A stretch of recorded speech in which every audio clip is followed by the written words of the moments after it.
रामकृष्ण हरी माऊली. आता भिजायचं चालू आहे. उन्हाळी तीळ पेरलेला आहे. यंदा पहिल्यांदाच पेरला.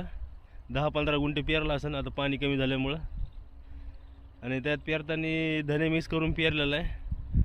तरी बी कुणी म्हणते दाट झालाय दाट झालाय म्हणून. तुम्ही नक्की सांगा दाट झालाय का पातळ झालाय. तुम्हाला मी दाखवतो. हे बघा असं वापलेलं आहे. आता काही पाण्यामुळं पाण्यात खाली बुजलेलं आहे. पण हे बघा एका साऱ्या 3 काकऱ्यात 18 इंचावर पेर केलेली आहे. आता हे पाण्यामुळं वल्यामुळं तुम्हाला काकऱ्या दिसतात का नाही तर मग इकडं बघा. हे बघा हे काकऱ्या असं पेरलेलं आहे. असं वापलेलं आहे.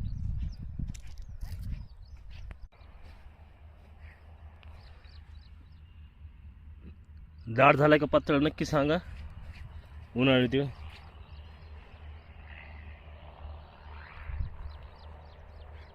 धन्यवाद.